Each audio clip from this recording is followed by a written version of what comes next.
got it. So we will call the meeting to order of the finance meeting of April 10th and begin with a roll call, please. Commissioner Niedera? Here. Commissioner Fashi? I'm here. Commissioner Eichelberger? Is there any public comment in the room outside of the agenda? Anyone online, Desiree, for public comment? No comment. Okay, we'll move into approval of the minutes from the April 3rd meeting. Someone would like to make a motion? I'll move to approve those minutes. Thank you. Is there a second? A second. It's moved and seconded. All in favor say aye. Aye. Aye. We'll roll right into the topics of discussion. We are kicking it off with Mr. Shively on Michael Baker International. Sure. Planning and Public Safety is here today requesting your approval of a contract with Michael Baker International to complete our required 5-year update of the county's hazard mitigation plan. It's in the amount of $63,966.42. This amount is being covered by the BRIC grant that is Building Resilient Infrastructure and Communities, which you had approved and we received a couple weeks ago. The Baker Statement of Work includes coordination of the planning process, so meeting and developing a planning team with both community partners and county partners, as well as examining the community profile, writing the plan, looking at what has changed since the last plan, updating all of that, as well as the demographics, risk assessment. That's done again through the different partners, like the local emergency management coordinators have surveys to do risk assessment within each municipality, capability assessments, mitigation strategies. It also allows the municipalities to submit mitigation plans for areas they might have problems with during storms and disasters, so that if there are federally declared disasters, those projects are then in the queue for mitigation money within the federal declarations. And then plan maintenance and plan adoption, which would include the county and adoption by all 33 municipalities individually. So the 63,000 is the 75% of the overall project, which is the Baker amount. And then the county has a soft match of 25%, which we cover in staff time. I know this is a kind of a crazy question. Where is this plan housed? It's actually at planning. At planning. Yes, but we have public safety does a fair amount of contribution with the emergency services and first responder community as far as the risk assessment and some of that information, hazards and all that. But the plan's available on the county website. And I guess I meant, like, what kind of a system is the backbone of the plan? Is it a proprietary thing, or is it something we've subscribed to in building and piecing together this plan so that it's easily accessible in the event of an emergency? Oh yeah, yes. Yeah. And it takes the different types of hazards or emergencies that could occur in the county, and then how frequently they might occur, and then how we can handle those when they do occur. And Michael Baker is helping us compile this. It's not actually providing a software solution to housing it. Okay. No, it'll be a complete handoff. We have the plan, we have the information. They're just helping us gather the information and compile it.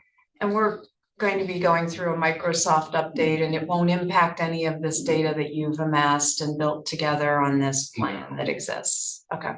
No. Just so long as we can get to it if we need it, right? Yes, yes, definitely. All right. Thank you. Are there other questions? Don't have anything. Okay. Good. We'll entertain a motion then. So I'm sorry, Gary. I'll move for approval of the contract to state. Okay, thank you. I'll second. It's been moved and seconded. All in favor, say aye. Aye. Aye. Thank you. Thank you, Bob. Thank you. All right. Next up, we have a guest from the PA Treasury Department of Consumer Programs, Mr. Booker. Welcome. If you'd like to come on down. Jennifer, nice to meet you. Thank you. You're welcome.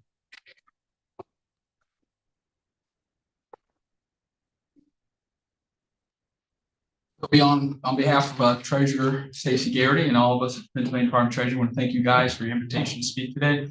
I just want to talk about some of the consumer programs that we offer at PA Treasury, and also talk about maybe getting the commissioner's support in providing outreach and education about the different programs that exist. So I just want to briefly touch base on the 4 different programs we manage out of Treasury. First off, we have the PA 529 College and Career Savings Plan.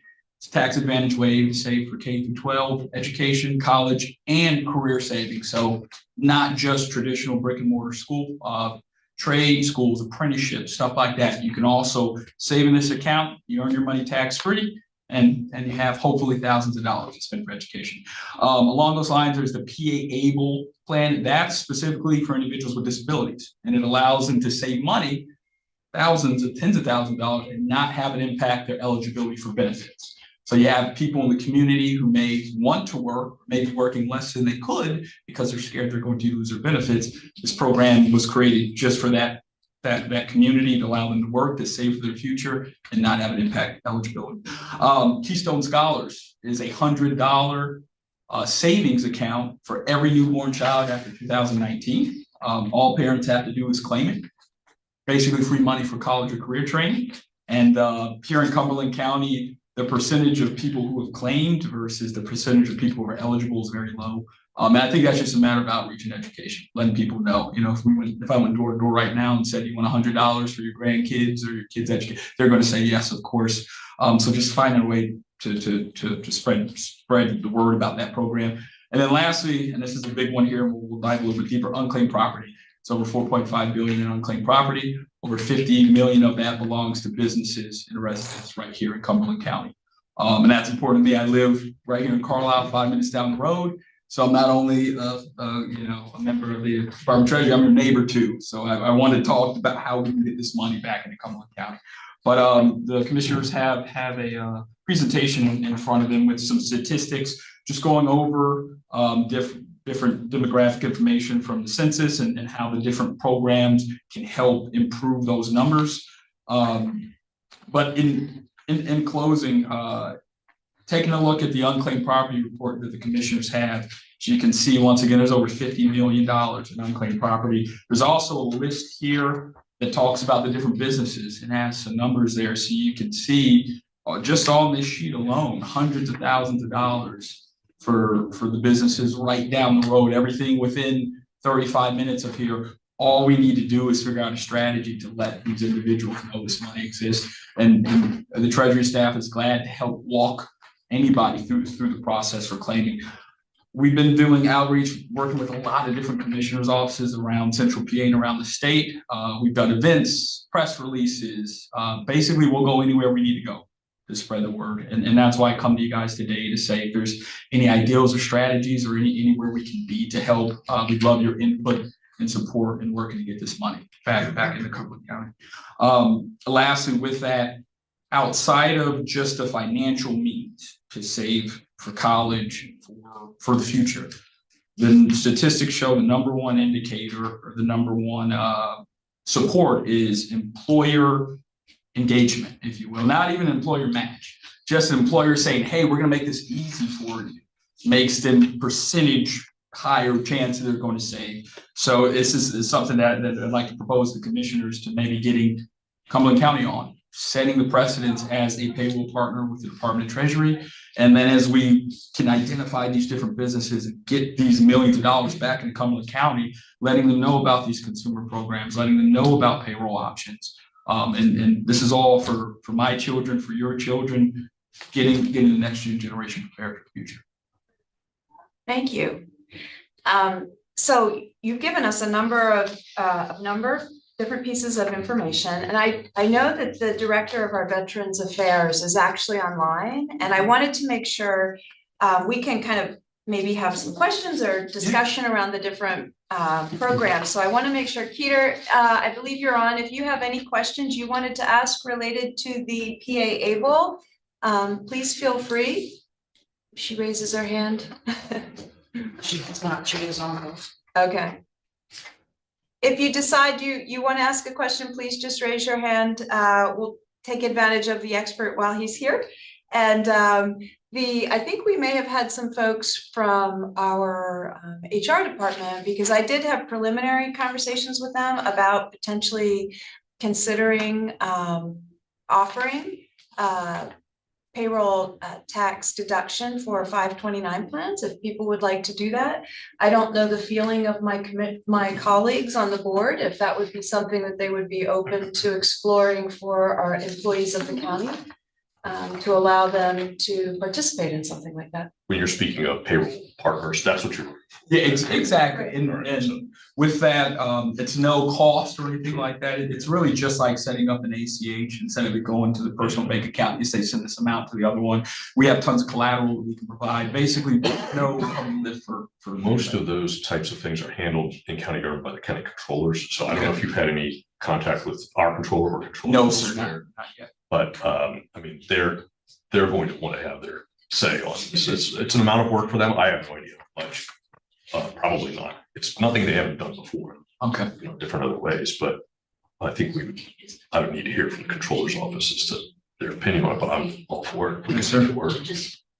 I think it's a function of just a file. It's an ACH file, like it is when they do taxes or healthcare or any other. So hopefully it really is going to be a collaboration with the payroll and HR and that. But certainly if it's something that advances, and I think I personally have done this for my children, and I think it's an amazing program, and the service that we've gotten when calling has been really quite good as well. So I'm a big supporter of that program. That's just personally, but if this board would like it to be pursued, I think it would be a nice thing to do. I think it's well worth investigation. Yes, my two children each have one. Well, now you can payroll deduct to it.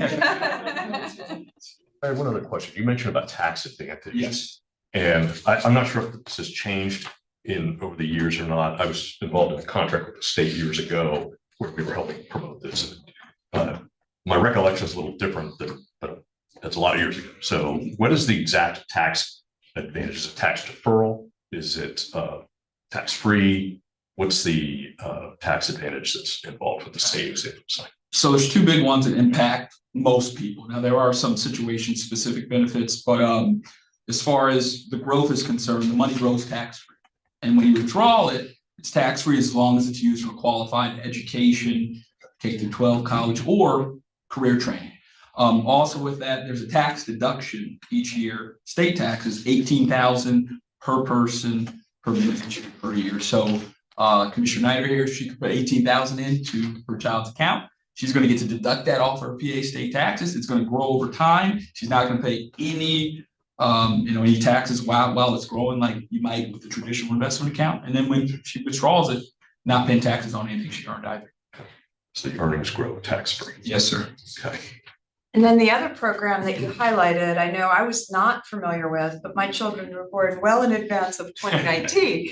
But I did go through the office, and we have a few young mothers, and I said, did your child get the $100? Because I was not aware of that. So if we can bring just any attention to that program on behalf of the residents of Cumberland County, I think that that's a really cool option for them as well.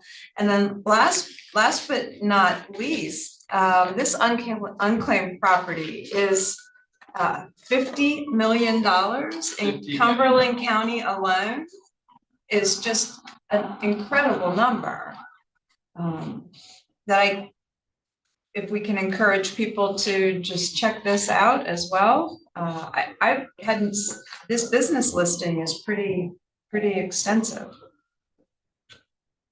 Yeah, those numbers were actually pulled today. So all those are in there right now.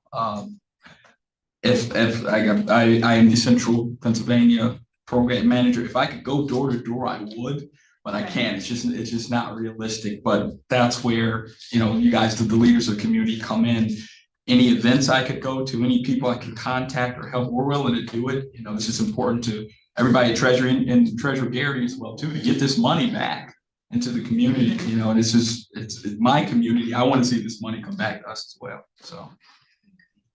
And I know we recently submitted on behalf of the whole county, and I think all of our individual departments, something to try and collect anything that's been escheated, old items that on behalf of our taxpayers for the county.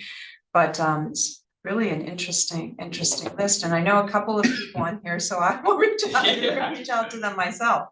Yeah, it's interesting to see that the Cumberland County Courthouse, the building we're in right now, has over $10,000 in unclaimed property. And when I leave here, I'm going to figure out who I need to talk to say, hey, here's how you do this, get this money back. But yeah, it's everybody in this room either knows somebody, is in a business, or saw somebody. Yesterday, I was at the Classic Dry Cleaner talking to Mark Boggs, who's been the manager there for years. Hey, have you ever heard of unclaimed property? No, I haven't.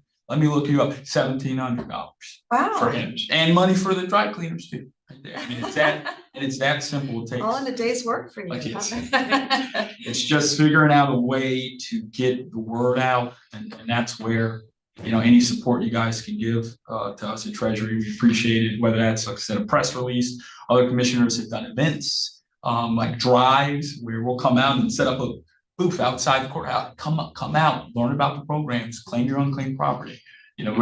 Whatever ideas or strategy guys you could think of, we are all ears. Larry, one of the things we've done here in the past is that we've used the municipalities that are part of the county. A lot of them have municipal newsletters now that's really been adopted, and people really do read those things. So and most of them accept news releases and such. I think that's an area where we could help you as well, getting that out to the municipalities. But they actually have a much more one-on-one connection, I think, to a lot of citizens than the county government does. So yes, sir. If your communications people aren't onto that already, look. That's very helpful, Gary. And I think what we can do too here is talk with our PR individuals and see what we have upcoming, and if it could play a role. We would welcome you participating in anything that we have going.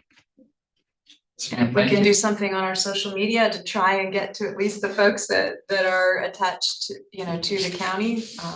But we can certainly do that. Of course, and if anybody needs help or any information, feel free to have them contact me directly. I believe you all have my contact information. I'm glad to help and point them in the right direction. I did want to mention something about ABLE for our friend who's on the phone from the VA. So what's happening here in the next 2 years is the age for qualifying for an ABLE account is increasing. Right now, the onset of the qualifying disability is 26. That's being raised to 45. Wow. With the rationale being the military community, veterans coming back who may have acquired their disability when they were adults, when they were in service. It's going to make a large pool of people who aren't eligible for the ABLE program eligible for it. And once again, part of the rationale, from my understanding, is specifically the veteran community to get a large number of those individuals eligible for benefits so that they can work and save and not be worried about losing, any of their benefits. Wonderful. Thank you. It's always good to know what's coming down the road. I've asked a few questions and does anyone have anything else? Peter raised her hand. Oh, okay, there we go. Hi, can you guys hear me? Yeah, go right ahead.